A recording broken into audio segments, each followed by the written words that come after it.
All right. So can someone tell me what the heck Kubok's Keeper is supposed to be? Cuz I'm so confused right now. To me, it looks like a dream catcher.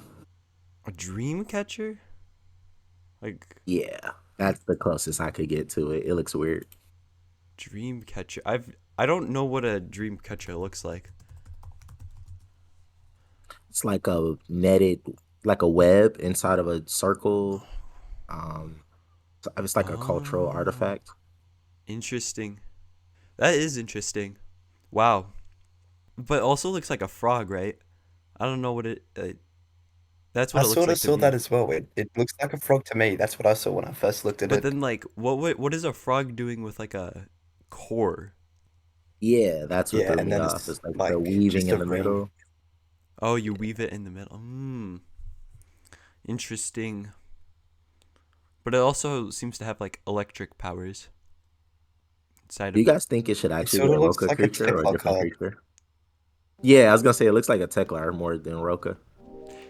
That's Yeah, true. with That's like true. the power going to something in the middle. Welcome to the Chaos Cast.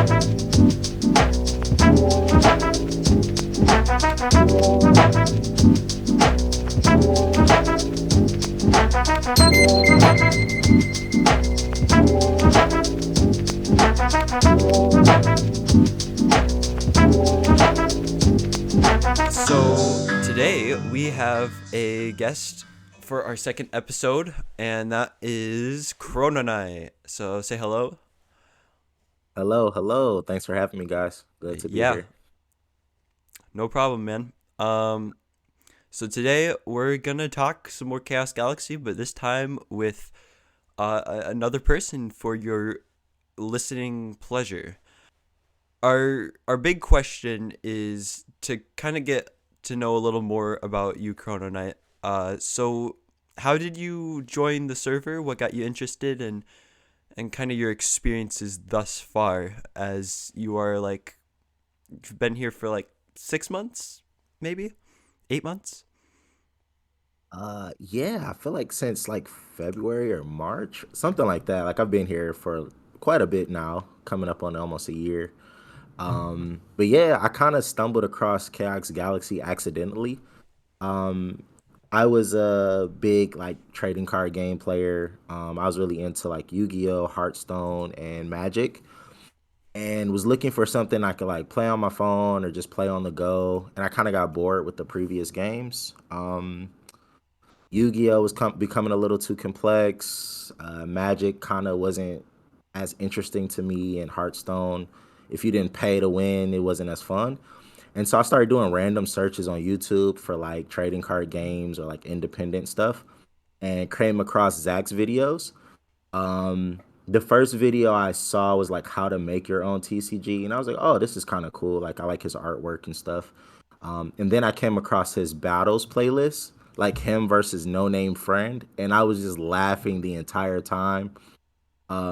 But I really appreciated the artwork and the complexity of the game, like as they were playing, and I was like, wow, like he really made a really big archive of cards. But at the same time, it looks like there's some good strategy to it, and so like my brain started turning, and I was like, oh, how can I get involved? And he would always say on some of his videos, like, check out our Discord. And I was like, yep, there it goes.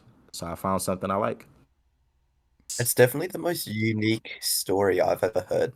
Like most people, it's more or less the same. Like I wanted to make a TCG, or Hmm.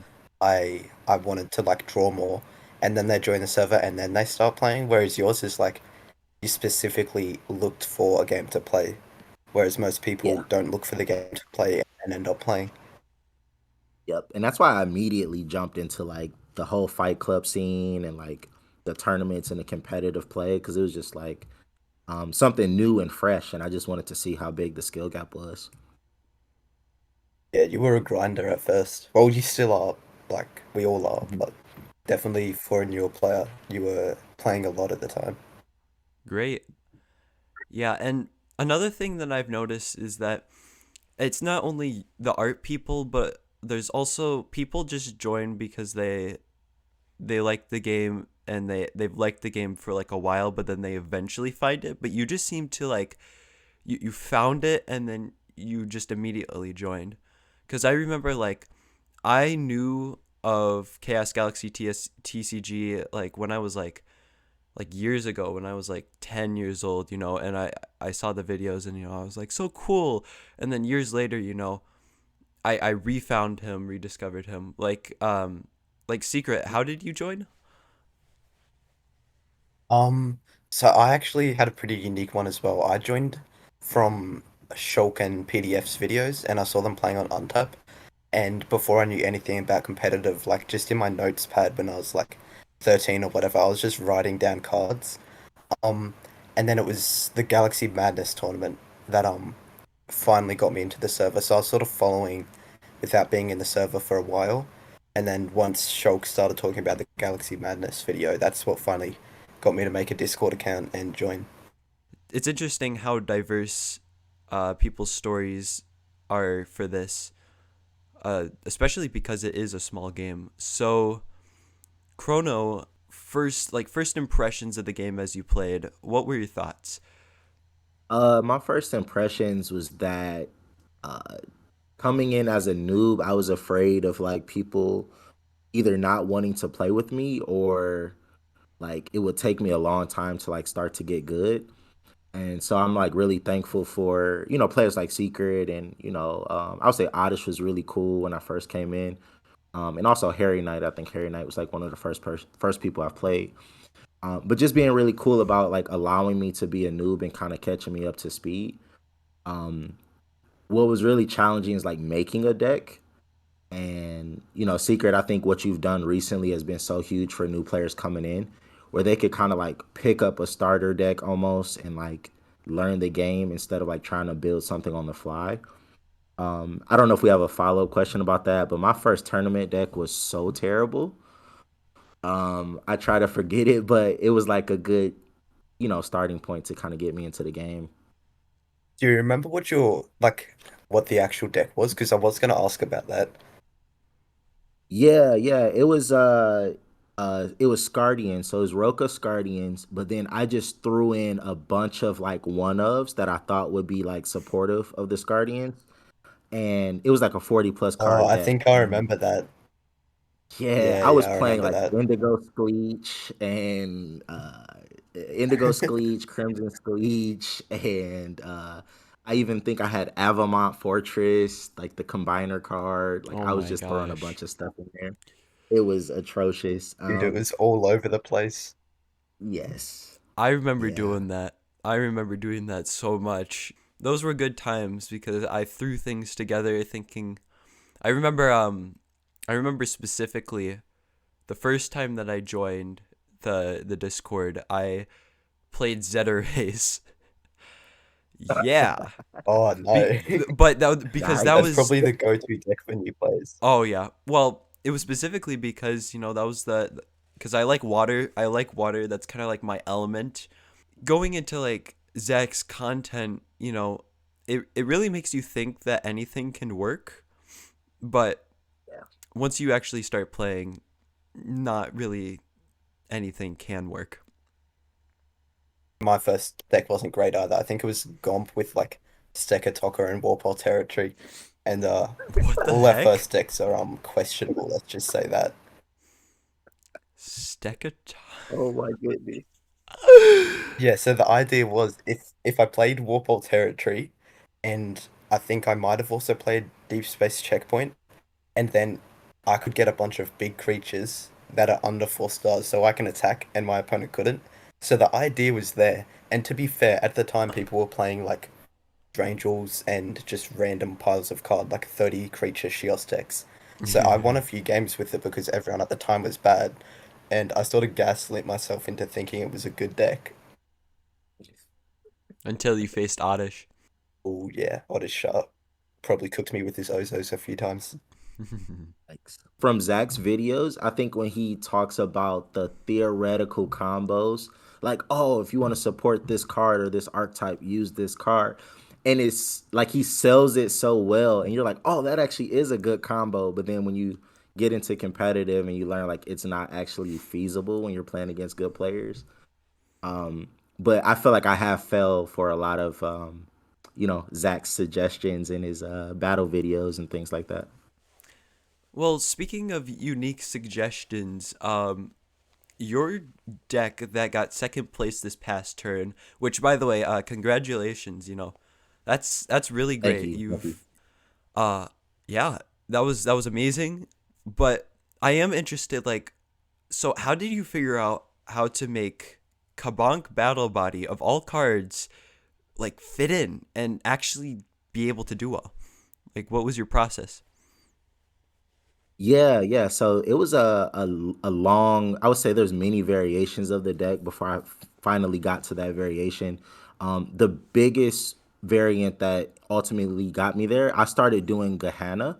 I remember actually sitting down and talking with a secret over a few different decks. I was like, some of these are interesting to me. I want to kind of find something that I think fits. And for a while, I was like trying Gatomics, and I was like, okay, Gatomics should be like a control play style, but it just wasn't working for the current meta. And so I switched to Gehenna, but I was mixing Gehenna with like Gaios mind control type stuff and tempo. And I'll never forget. So I kind of have to credit Secret for ultimately getting to the deck, but he was basically saying like, I don't think you can feasibly do all three strategies, right? Like you can't try to get the Skelly set up and do Gehenna stuff and do Deep Space Lighthouse stuff. So he's like, you really got to pick two out of the three. And I ultimately thought that Gehenna wasn't as impactful, and it was like a little slower. It took too long to get things set up, and then with the Barrow creature, the 5-star, I think Combined Harvester, being at one, I just didn't feel like it was worth focusing on Gehenna, so I cut it out. And then I started to think about the strengths of Guile's mind control and the strengths of tempo, and then blending those two things together. And I was like, okay, can I copy a 4-card combo that's kind of like mind control? And I was like, oh, Kabonk Battle Body. It'll make it Sindel. I could steal it with Deep Space Lighthouse, but I could also use it offensively. And kind of like I said in my deck profile video, the two cards can function separately because a lot of people have Sindel stuff sprinkled in their decks. So like I could just use Deep Space by itself, or I could use Kabonk separately as well. So ultimately landed on that, and then after hundreds of practice games, I felt comfortable enough to bring it to a tournament. Yeah, I remember talking with them about the deck because I think I played him with it first, and then after we did some like post game talk about it, and I do remember saying like he sort of had to pick like one of the because he's got sort of three strategies like tempo control and mind control, and he just sort of had to pick two of them because the deck was a bit too clunky. It is true. You can't really throw anything in and just combine it. Even though there are a lot of decks, I will say it is kind of ironic because for how many decks you can't just throw anything in to make it good, there's just as many decks that are just a bunch of things thrown in that are good. They try to build a deck that's like covering every single weakness, right? And they kind of get afraid, like, oh, my deck is weak to this one strategy, like, so it must be a bad deck. But it's like when you try to create a deck that covers everything, you ultimately like end up making it worse. And that's kind of like the mistake I made with my first Roka deck, right? 40 plus cards because I was trying to cover every strategy, but um, it just either messes up your consistency, or your strategy doesn't work, or your win condition isn't strong enough. Um, so yeah, shout out to the top players for helping me learn that over time as well. I will say, Secret, in your like tutorial video, did you ever like talk about that kind of rule? I don't think so. I think my video was I don't think I covered deck building. I think I just said um net deck from a good player to start with because you can't build a good deck until you're good. And that's sort of backed up by like what Chrono's done. Like his decks at the start weren't good and now he is good and he got second place with his own deck. And like that's the same with all of us as well. It's cool though because now you're also like making up new ideas, like Voltron. I know is another one that you were like, sure, it might not be perfect, but I see some really cool stuff with that. Mhm. Yeah, yeah. Voltron was honestly kind of inspired by the deck list that Seeker put together. of like the pros and cons of like certain decks, right? And I was scrolling through the list, and I believe Teklar mid range was like number 15. And I really liked the deck breakdown that he gave at the bottom of the page. And he was saying like Teklar has some really unique resources that are good for removal, for like shuffling cards back into the deck, and then also getting stars with this combo of like Enderman's Telescope and then using Hydrons as a strength. And so I thought about, well, how can I just maximize that trifecta or quad of like Telecon, Telescope, Safety Cable, and Hydron? And then I started to kind of like play around with different things, and it started to like build an identity of its own. It's like, okay, I want to draw things, I want to have solid removal, I want to have some follow up, and then obviously abusing the power of Soul Shroom. So I was like, okay, here we go. So that's how the deck kind of formed itself. Yeah, that deck, well, Tekla in general, it has like these really top end cards. Safety Cable, Hyderon, and Enderman's Telescope, sort of a Tekla card. For the purposes of Tekla, I like to call it a Tekla card. But those three cards are like all insanely broken, and then it sort of just falls off a cliff, unfortunately. Yeah, and yeah, just kind of seeing those cool deck building ideas just kind of shows how you have grown exponentially. And yeah, I think the first step to success as a CG player is definitely learning how to play with good decks, and then you can learn how to make your own good decks. Yeah, Yeah, I agree absolutely. completely with that. You see new players come in all the time, and they drop their lists, and we tell them to cut things, and they're like, "Oh, but I want to do this and this and this," and they just can't do this and this and this yet until they understand some of the mechanics of the game.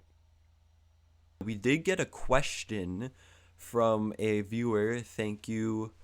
The question, what are the best starter decks? Which kind of goes into what we've been discussing, which is first find the decks. So, what decks would you recommend to new players?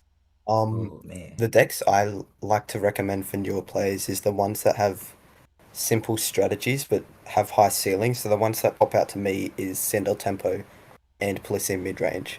They both play lots of vanillas which don't overwhelm the opponent, but they're also two decks that can win tournaments once you learn to master them. And their game game plans are very simple. Like for Tempo, for a new player, focus on setting up Ghast and getting to Skelly Queen, and that's a good place to start. And then for Policing Midrange, focus on getting a lot of big creatures out and protecting them with Leviathan Crown.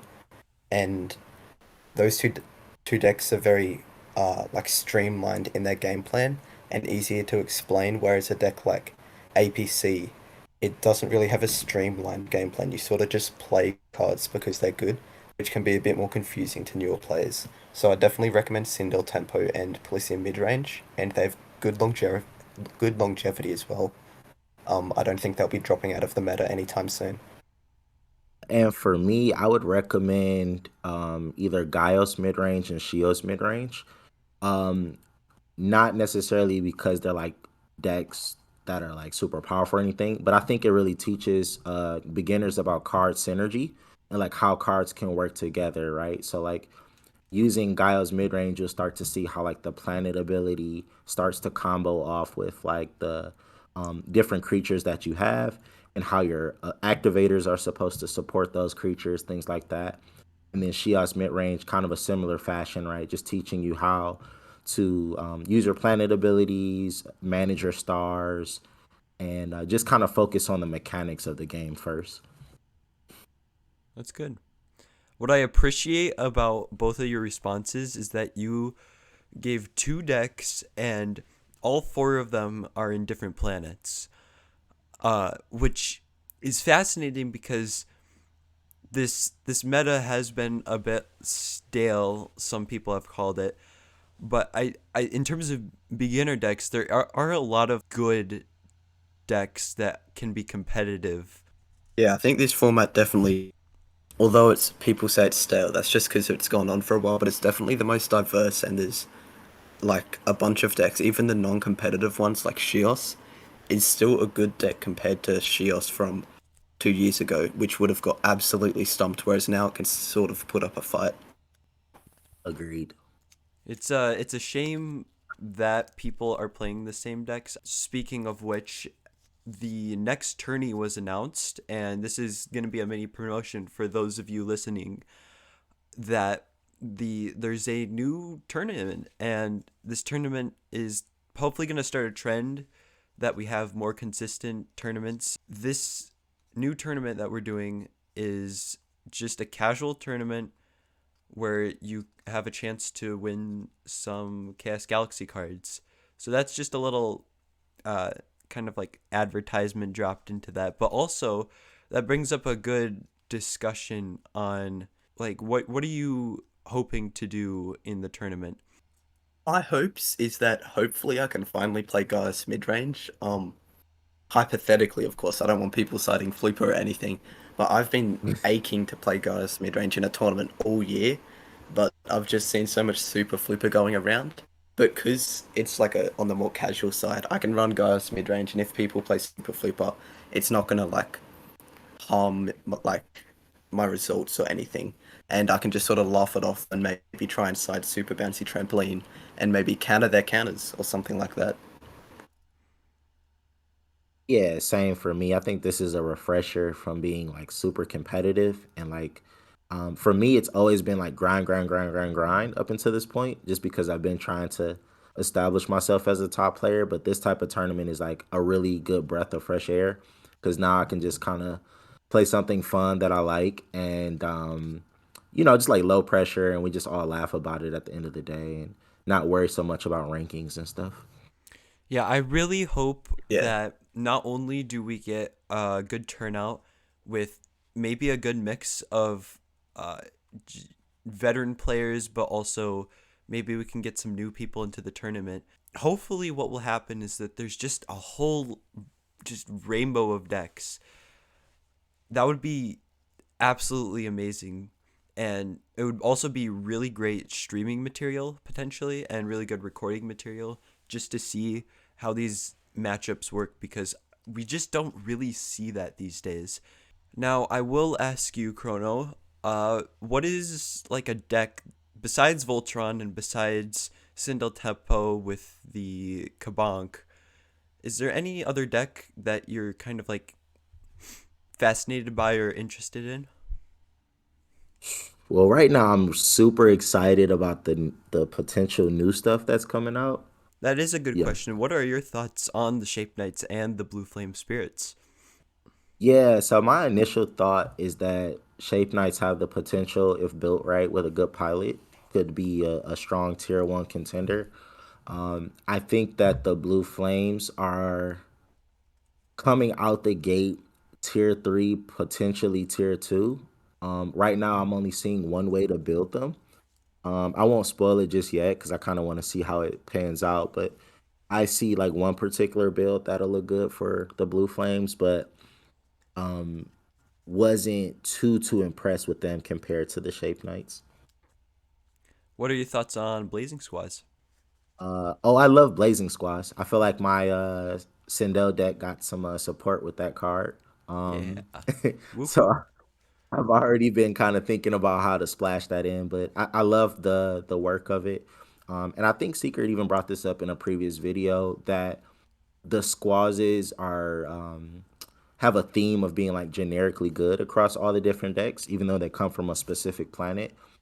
And I like that that theme has continued, right? Like you can splash them in, and it's like never a like a bad card to just add in. And as we get more squazes, maybe the no planet squaz becomes a deck. So I'm excited to see what that evolves into. How much power does Blazing Squoz have? I just forgot about Uh, it. I Is it think it has 120? 30. It 30 it has health and 30? 120. Wait, is it 140. 120 health? No, it's 130 health, I think, Okay. and it's like Yeah, 40 power. 30, 40 power. Yeah. See, I have a screenshot somewhere. Yeah, Cool, thank 40 you, thank you. power, 130 health. For some reason I thought it was swapped, I'm not sure why. It's also interesting to me the 130 health because that actually ties with Trianguon, which is kind of crazy considering that that is 1 star less. What are the 2 stars with high health? This has to be up there, right?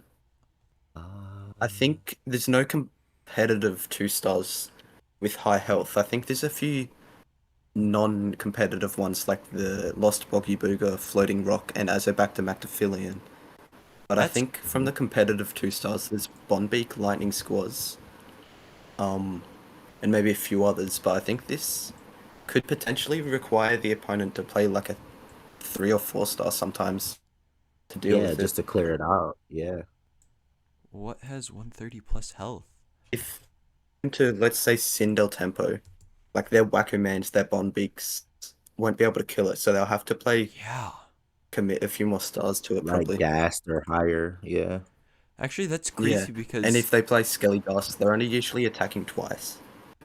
I will say there is, it seems, 15 2 stars that have over 130 health. But as I'm looking at the list, Zometal is basically the only one that's relevant.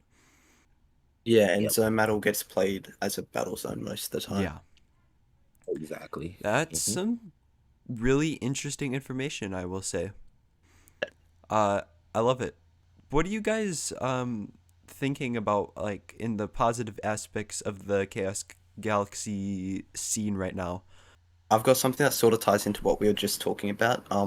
And that's our input we have on the cards getting released and banlist and stuff. I love that he, like, if he has any doubts over it, he just uh can chuck them in here. We can have a discussion with him about them, and we can talk to him about what's best for the competitive scene.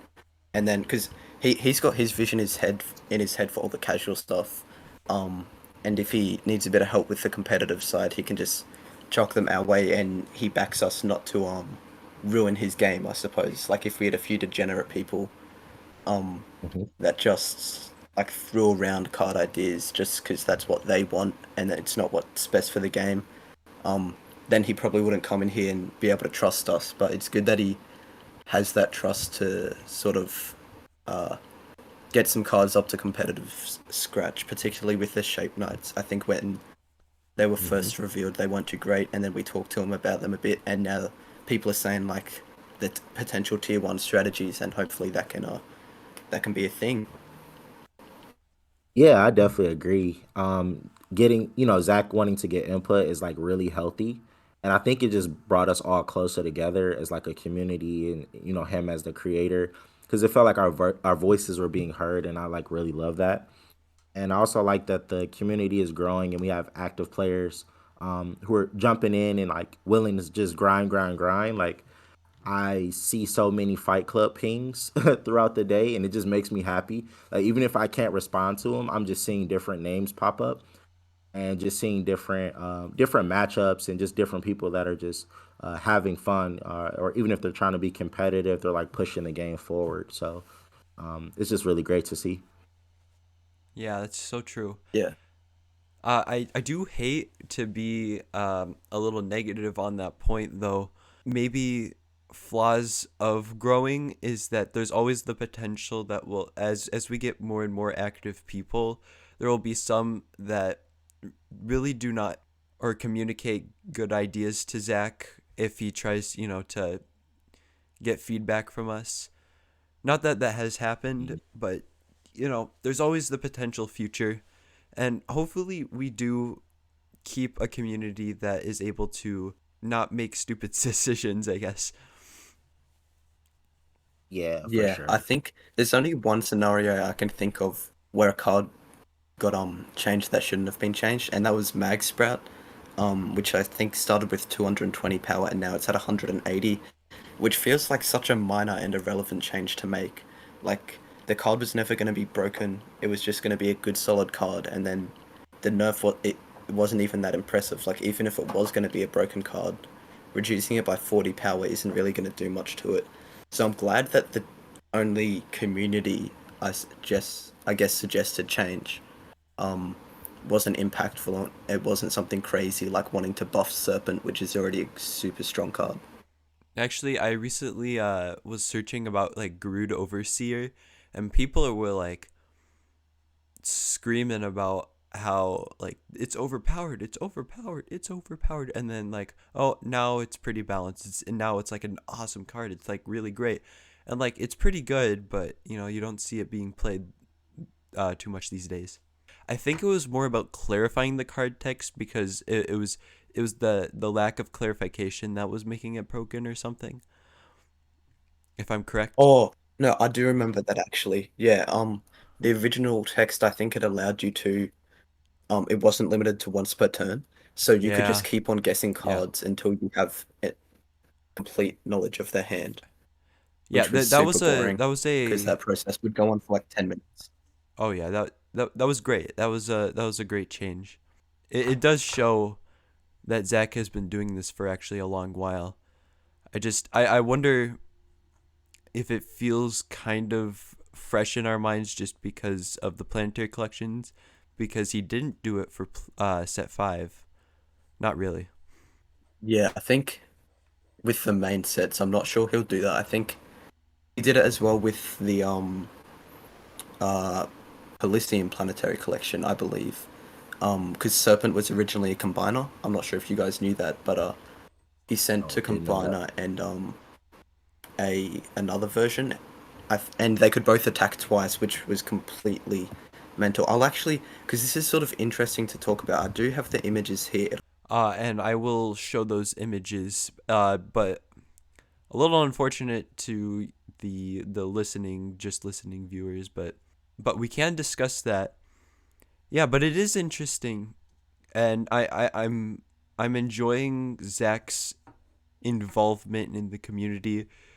Obviously, been really busy these days. There's a lot of lack of activity, but I'm just always impressed that Zach keeps having passion and keeps putting in lots of effort into continuing to keep this game alive. Yeah. So I just dropped them, Oh and my just for the God. viewers, I'll Oh, read them out real quick. So he showed us a combiner and a creature, and the creature was a rare, not a really rare. So maybe if we didn't change it, we might have got a different really rare, which could have been cool. But for the creature, it was the same stats, still an 8-star, and it still said this card cannot be cosplayed. You can free play this handed creature by killing one zoned Paliforce creature, and if you do, you can enter 2 battle zones this turn. So Holy he crap. basically changed it from being able to negate to enter 2 battle zones a turn. And then the combiner is obviously you have your 2 sides, 450 power, 360 health, and once per turn you can kill one of your handed or zoned Palifor creatures to make this creature able to attack twice this turn. So Lord. obviously one of them looks very broken. I'll let you guys guess which one it is. So it's And keep in basically mind, Cranshawn viewers, with that Cerberum text. Yeah, which is absolutely crazy. and it already Cause hits for 5 too. So it's like that's 10 points. If that goes through, that's 10 oh Yeah. my points. gosh, that would have been And it's terrible. free played, so you can do this by turn. You can swing for 10 by turn 3, which is absolutely crazy because we know players like to draw pass at the start. And imagine you go first, you draw pass for 2 turns, literally just 2 turns, and then the opponent hits for 10. Crazy. Yep. Yeah, that would have. People give Serpent a lot of flack these days, but I don't know if everybody knew about that. I mean, I didn't. Yeah. Yeah, And then that the would have been combiner I think wild. is pretty bad because you have to commit 3 cards to die to Skelly Queen, which Like, you would isn't almost very think that great to be the honest. abilities should be swapped, yeah. Yeah. Yeah, I just thought I've got a bunch of these OG card text. Anytime Zach shows us a card and it gets changed, I just take the original and I just sort of store them to look back on. I think Serpent's definitely the most interesting because it's been changed the most. Yeah, I feel like someone's gonna have to make like a 10 minutes, send 10 solid minutes of useless Chaos Galaxy information. Someone should do Yeah, that. Someone should do that that. could be a There's so good much video. good stuff. Yeah, just random things. Uh, Plus an iceberg. We should probably make an iceberg. There's so many things that we could do. Like, CG Hmm. has had enough history to warrant some documented videos. The CG documentaries would go crazy. Seriously. Yeah, they would go, they would go fire. They would cook. Speaking of, going hard and really like being great, I really love the pack arts that Zack designs. Yeah, Just I've got a few of those IRL, and they look so good IRL with the foil and everything. oh yeah, they're awesome. Which actually poses the question, if any, what is your favorite card pack design? And when I say card pack design, we're gonna limit it to sets 1 through 5, just the booster packs. Okay, I think just to refresh my memory, was set one Humongous Ancient Rockman, and Yep, then set two Elite Drangel, set three had Cerbram and Stallius, set yep, four was Cranchon, and set five Super Flooper. yep. Okay, okay, that's a good pick. Mm, Think come on. Cerberam. I really like that one. Subram, that's great. Yeah, that one's a For good. me, I would say step five was Super Flooper. I thought the artwork looked pretty cool. Yeah, it is interesting too because I know Zach's talked about it in a tier list that he did, all the sets, ranking all the sets, and he talked a lot about how he's improved over the years on his graphic design in terms of the packaging, which is so true because I think the first two sets they're kind of just slapping the logo and one of the card arts onto it, but I think set 3 onwards, when you analyze them, they just feel a lot more atmospheric. Yeah. Yep, I agree. I think the reason why I like set three so much is because it has those the planet symbols on each side of the packs it contains from, and for some reason I can't explain why, but that just feels really cool to me. That is cool. Chrono, is there anything that you particularly enjoy about Chaos Galaxy? I love that uh I love that it's still like being explored. Like it's not completely fully figured out, and as new cards come, there's just so much more to do. The whole concept of like planets was like so different to me, and that's what really drew me into the game itself. Because I didn't want to go with like a basic mechanic that was like similar to card games I've played before. But the whole planet dynamic and how you could switch them up and mix cards together really made the game attractive to me, and that's what I like. Well, that's what keeps me going. It keeps me coming back to play. Yeah, the planet mechanic. I haven't, admittedly, I haven't played many other TCGs, but from the ones I know, it's really unique that there's sort of a theme to sometimes build around, and sometimes it's just there. That gets to start in play, and it adds a whole nother level to deck building, I think. I'm gonna start off being negative about Chaos Galaxy for a hot minute. So I'd say that it's been kind of detrimental that we haven't had a ban list for an entire year.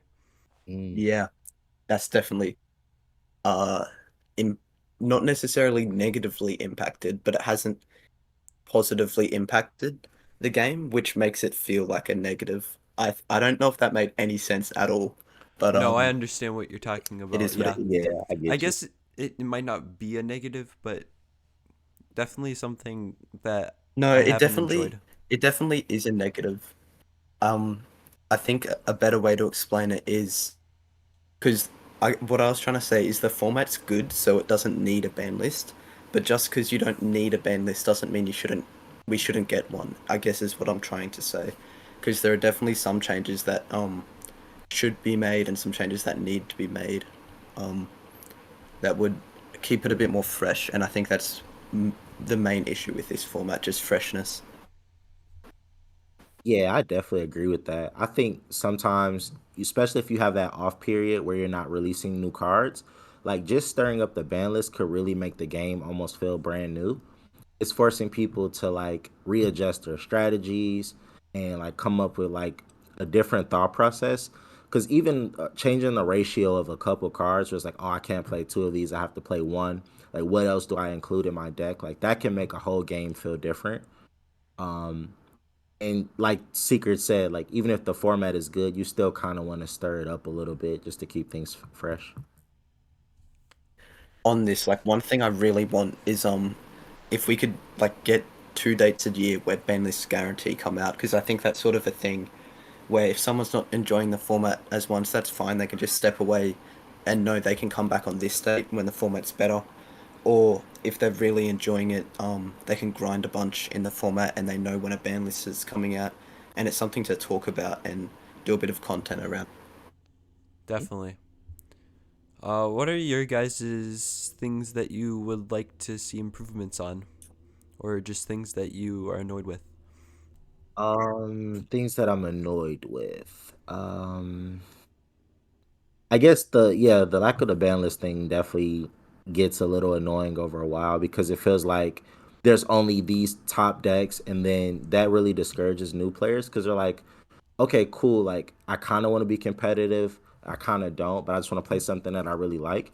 But you don't want to feel like you're going into an auto lose situation every game, and that's how it kind of started to feel like, okay, if I don't play PC, solo aggro, tempo, pally mid range. If I don't play like one of these four decks, then I'm gonna lose every time, and I think that could kind of deter players and make them want to go away. Um, and then although it has changed, at one point I did feel like, um, maybe Zack was just like not taking anyone's input because he just wanted to kind of focus on his own ideas for the game. And where, although I respect that, I think it is healthy to get the perspective of people who grind and play, especially from a competitive sense, because to me, it feels like Zach was an artist who loved making art and then fell in love with like TCG, if that makes sense, as opposed to like someone who's a competitive player and then learns how to draw. They're gonna design cards completely differently. So I think him getting our input is like really, really healthy. So I would hope that he continues to do that. Yeah, and just on that, I think something Zach doesn't, like he might realize it, but not fully comprehend that people really, like, really grind his game. Just for example, I've played the game for approaching 3 years now, and according to Untapped stats, I've played for 1,116 hours, which is absolutely crazy. And that's because I've fallen off a bit where I don't play as much now, but I used to be an absolute grinder. And I'm averaging more than an hour a day, and I think Zach doesn't, I guess, comprehend that. Like people really do love his game. Like if he release, let's say someone's favorite planet is Shios, and he releases support for them that isn't great, they're gonna go through the next like year until the next set is released without their favorite um planet being there, and because they play so much and so many hours, um it becomes like a much less enjoyable experience, and I think that's where the input um can really be helpful. 1,000, 1,000 hours equates to basically like well over 1,000 games. Yeah, it's I've got it right here. It's 3,377 games, which Wow. is absolutely crazy. I played way too much. Not to mention, there's probably some that have So went unrecorded. I wouldn't be surprised. Yeah, Sometimes that happens. yeah. I think Yeah. Chrono's um oh, I looked at it the other day. I think he's played 500 maybe. Do you remember off the yeah, top of your head? I just, yeah, 578 games, and I joined April Yeah, 5th of in 2023. 9 months. Wow. Yeah, so about Yeah. 8 or 9 months, and you've played 500 games. Like, and I don't think Zach understands. Like, people actually grind this game. Yeah. I Just looking up Zach's statistics real quick, he's only played 132 games, which is a lot. Like anything over 100 is a lot, and he's played IRL. Um, I've heard he play tests his cards as well, so he's probably played like near 1,000 games as well. So he's got good experience with that as well. But when you take all these hours from like me, Oddish, Fish, Chrono, Snoopers, Sword, there's so many hours of game here that we can all sort of build off and Hmm. give really solid advice on. just gonna pipe in. If players think that all the decks are boring and that they can't win with anything that is not, the few decks that are always winning, just play Bugonk Burn. You will True, true. you will find it Tier zero, tier zero absolutely deck. fantastic, and your win rate will go through the roof. By through the roof, I mean raise up just a little bit just because of RNG. Yep. Nah, Bagonkin Fight Club goes different, bro. It gets a luck boost by like times 100. I love Pagong. Anyways, so Secret, is there anything that you're particularly negative on CG? Yeah, so this it's actually something that we as a community can sort of fix, and hopefully we can fix it. So it's that the casual and competitive scenes feel like they're sort of the same thing. And I'm gonna go on a tiny rant here just to explain fully what I mean. So right now we have three formats. We have fight clubs, um, ELO, and tournaments like SBR and stuff. And if you see the decks played in SBR and see the games played in Fight Club, they're very similar. If you see the games played in ELO with the other two, they're all very similar, which from a competitive standpoint, it's fine, but sometimes you just want to build your bugs deck, build your atomics deck, and play with it and actually be able to win. So you would ping Fight Club for that. You wouldn't do that just to play a deck and bring it to a tournament.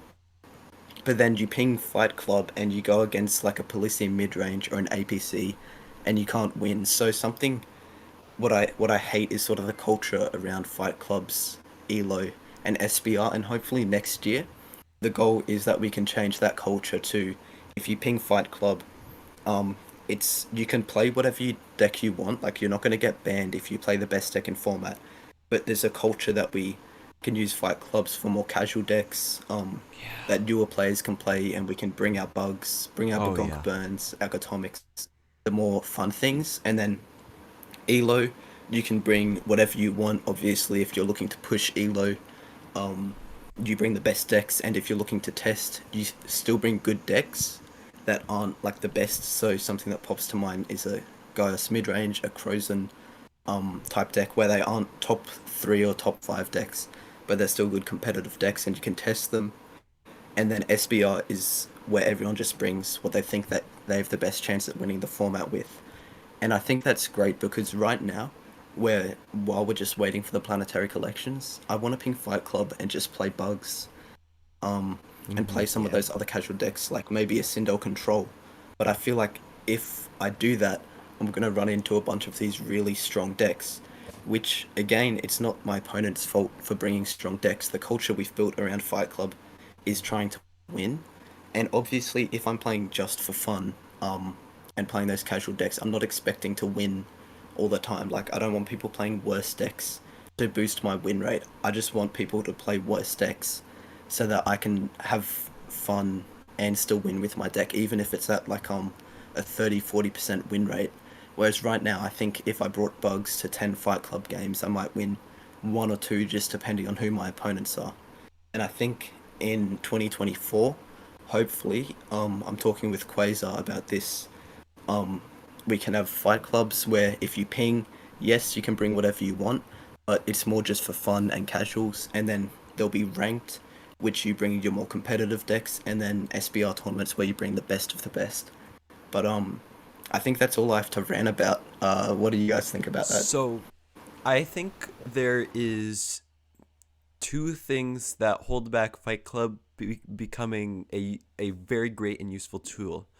One is out of our control, which is limits of time and the amount of people, because it's true that not everybody has all day to ping Fight Club. So it's unfortunate when not only is there not enough players where there's people who can fill in the time slots throughout an entire 24-hour cycle because everybody has their own lives all over the world.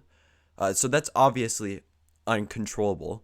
And something the aspect that is controlled is, of course, what you've been saying, which is trying to make fight clubs more casual and allowing people to just bring whatever.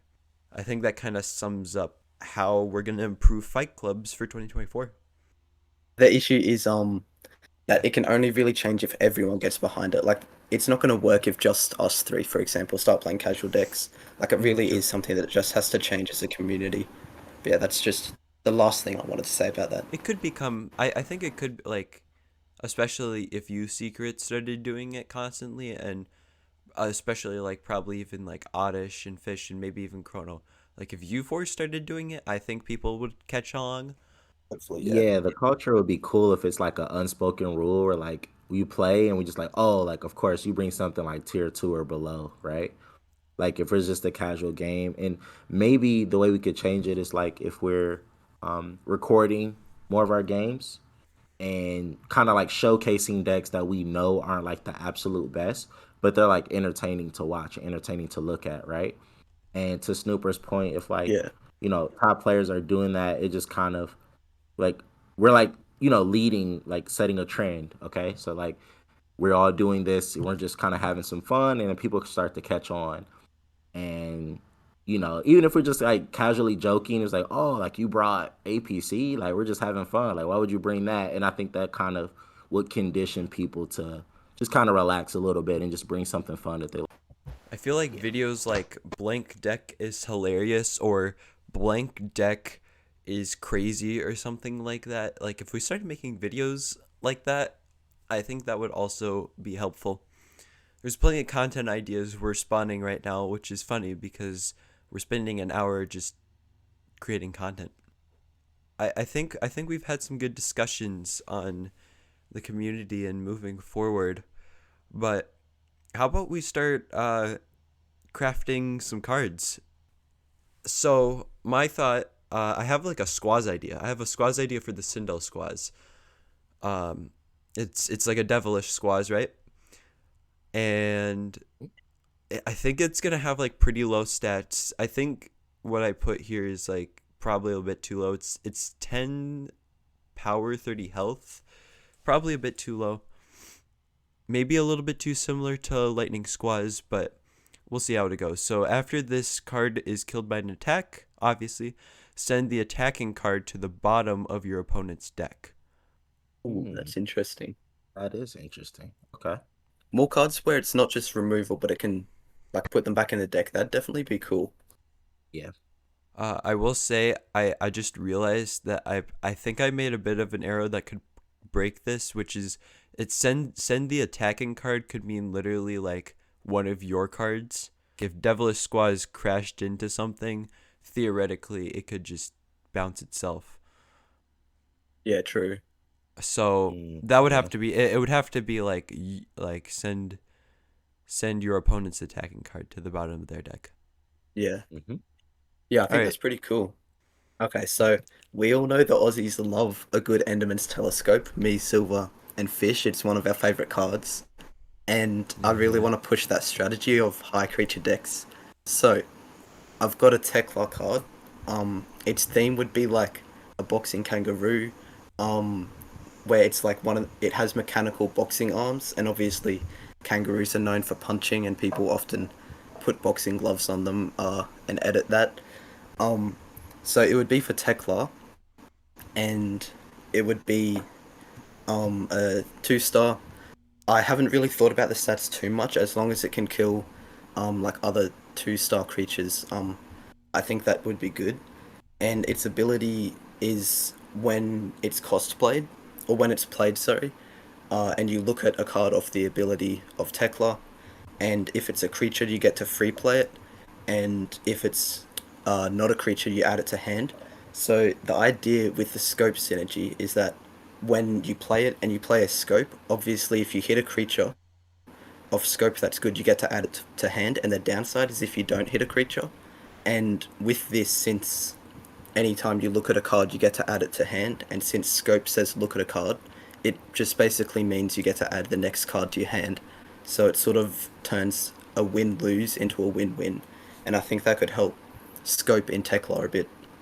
Yeah, Yeah, and I think I also worded that really poorly, but the idea is there. yeah, like that would be some interesting synergy.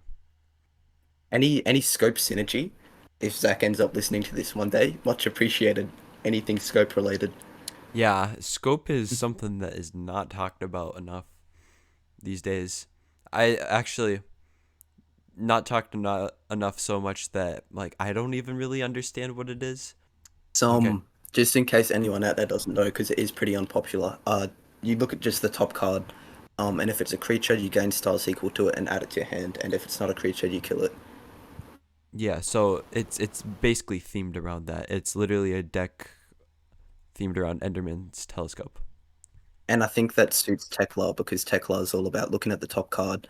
And because you want to look at the top card, there's a lot of creature synergy. So I think naturally they'll want to play more creatures than resources. So I think that can definitely be good there. Yeah, so for my card, I'm actually gonna highlight a card from Harryknight, who is arguably the king of Teklar. So my card is actually a Teklar card as well. This is something he put in the Discord a few days ago, or maybe a week ago, and it's called the Core of Teklar. So it says it's an attachment card, and the creature gains 50 power, and you can look at top cards. You can look at the top cards of your deck, equal to the number of killed Teklar creatures.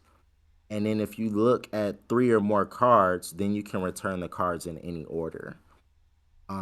So I think it's like really good support and just kind of boosting Teklar's ability. And I thought of like some really crazy combos, kind of related to scope as well. But like, okay, let's say I have three Teklar creatures that are killed, and then I play this attachment card, and I can reveal the top three.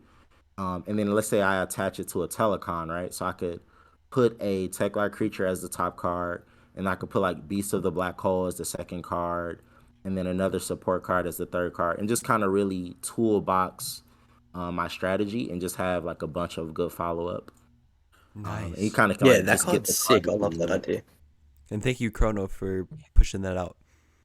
Yeah, no, for sure, for sure. Yeah, Yeah, I Harry actually Knight's been coming prefer up with that some to cool mine ideas. as far as Tekla support goes. Yeah, and it could get insane too, because like the more kill Teklar creatures, the stronger that ability gets, right? Because at some point you Yeah. start looking at five, six, seven cards, and if you can arrange that order, you're like playing into the end game really well.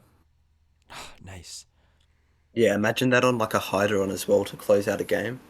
That'd be crazy. Oh yeah, Also, going back to Secrets card, the Kangaroo thing reminded me of Kangaroo Champ from Yu-Gi-Oh! yeah, yep, yep. Yep, and well, actually, there's a handful of Kangaroo Yu-Gi-Oh cards, but yeah, that just reminded me of that.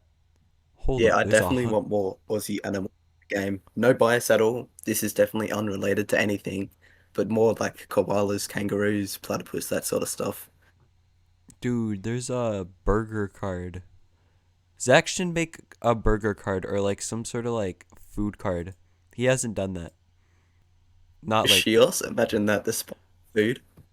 Yeah. What about like spicy soul sauce? Would that count? well, I Ooh, guess like there's food suppose. like item cards, yeah.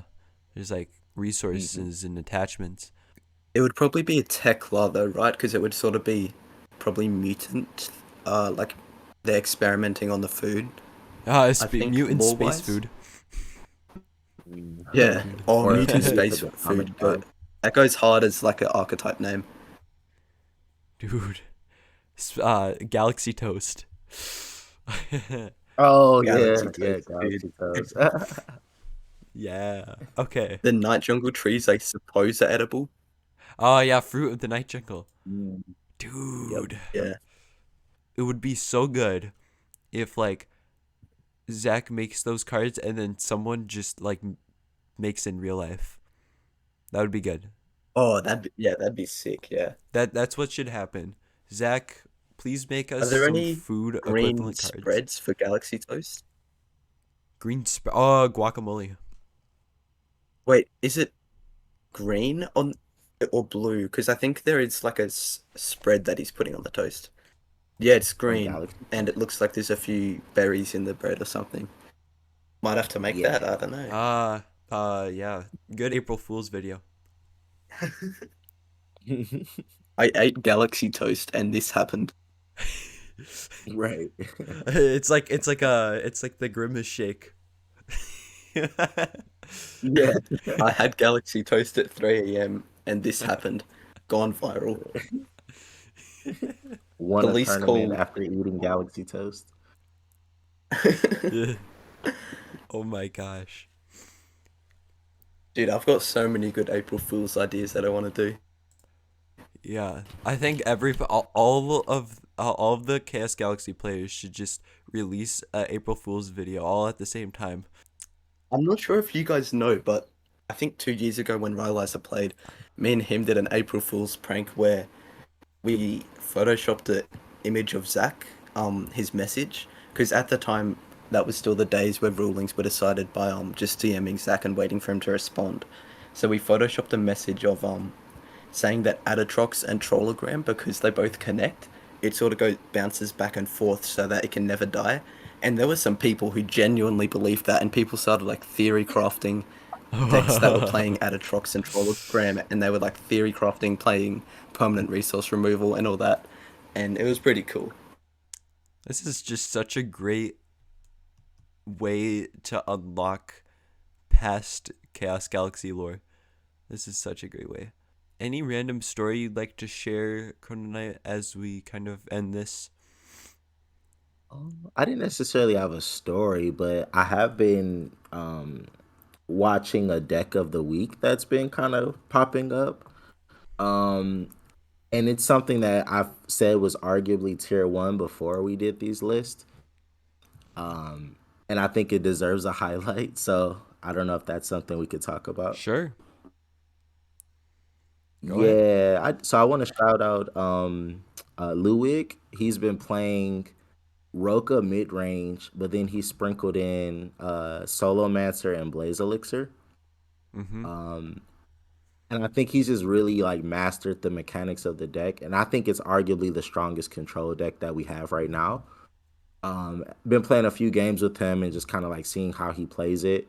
And what's really cool about the deck is that it has the stall mechanic, but it also has the firepower of solo aggro, right? So Nice. stalls you out. He's using like Eye of Evilness. So like by the time you like get to the middle game, you're down to like one or two cards, and he's sitting at so much hand advantage with a lot of follow up. And then he's also running the Dust Rocks too. So he's just like going +1 on a lot of different interactions and disrupting you. And then he wears you down until the point where by the time you kill Scardian of the Moon, your resources are dwindled down. You don't have any activators, and then he hits you with a Blaze Elixir solo for 10 points. Wow. Yeah, And that at sounds first I thought interesting. yeah, because at first I thought the deck was like okay, because like before he was playing it with like quadruple wormhole, right? So he's like, okay, play the Guardians, wear you down, and then cycle the Guardians back. But after we were talking, he was like, that feels a little bit too slow. And then he came back with this deck, and I was like, oh man, like this is it. Like this feels really good. Um, and it feels a little bit more oppressive, like even more oppressive than the Xenius with the rewind wormhole. And that's saying a lot because that deck could be annoying too. Yeah, that deck very frustrating to play against. I'm glad that we're we're seeing that because one of the major problems with the Guardians is the lack of like support, while the main things holding Roka mid range back is pushing like a lot of there's lack of power, I guess. The pressure, Comparatively yeah. to pressure comparatively to Polysium, which easily has that because of all its 8 stars. So I think combining those, Luweg is on something with that, because that allows the Guardians to have some backing power, or the solo, specifically the solo combo, to have some support, but also can be fast enough to hit people in a controlled kind Yeah, of way. definitely. Yeah, I think the Yeah. Dust Dogs and sort of those Roka mid-range tools are definitely underrated a bit because Dark Matter Dust Drog with 440 power can kill everything in the game that you want except other Scardians. But since you play your own Scardians, it sort of justifies it because your opponent's going to struggle to kill yours as well. And Relhex Dust Drog as well is very, very good because it can obviously go +1 and has good stats. And then you've got things like, I'm not sure if he plays them, but Eye of Evilness, Hollow Core, that are also very, very strong for Roka. And I think that sort of deck's a bit slept on right now. And it's the Roka mid range I'm referring to. Definitely isn't a tier 1 strategy, but it's still slept on for sure. And he does the double Ka for the moon, like the Roka moon as well. So at Yeah, the very yeah, least, he's that's also getting so good. much hand knowledge. And like a good pilot, like a good player with hand knowledge, like they can play around so much stuff. So it's like it just makes it that much more Yeah. oppressive to play against. Also, I think something that people need to like take more notice to is trying to put like the Scardians along with something else, like have a two cardboard. Like I think Scardians plus Dark Matter Deathstroke would just go really great. So we're gonna wrap up this episode. We had a lot to talk about, which is cool. So thank you for joining us today, Chrono. For sure. Thanks for having me. Yeah. And I'd specifically like to ask you a question. Maybe Secret will also ask you a question, but I'm gonna try to start a trend whenever we have a guest. So, what is your favorite childhood TV show? Okay, the first one that popped in my head was Dragon Ball Z. Um, Yes. so Nice. yeah, I'll go with that one. I was a big Cartoon Network watcher, so pretty much anything on there is a good pick. But yeah, Dragon Ball Z has a special place in my heart, so I'll go with that one. Awesome. All right. I've got a bit of an interesting one. Uh, Mhm. what's your most believable or favorite sort of conspiracy theory? Do you have any? Favorite conspiracy theory. Oh, that aliens have been among us for a very long time, and we're either like ignoring it or people are just not wanting to talk about it.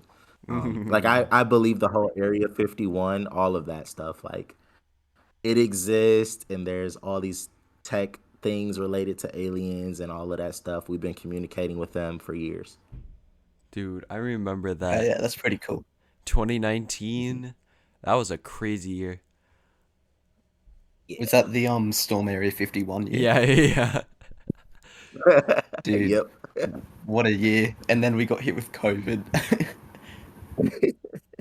I also remember like on September 20th, when the entire thing was supposed to happen. I just remember seeing a news report, and I just see people getting interviewed, and it looked like some like party or something, like some rave. I was Yeah, I like, think there were a few raves nearby. it was like, yeah, we're storming Area 51. We'd love to see it.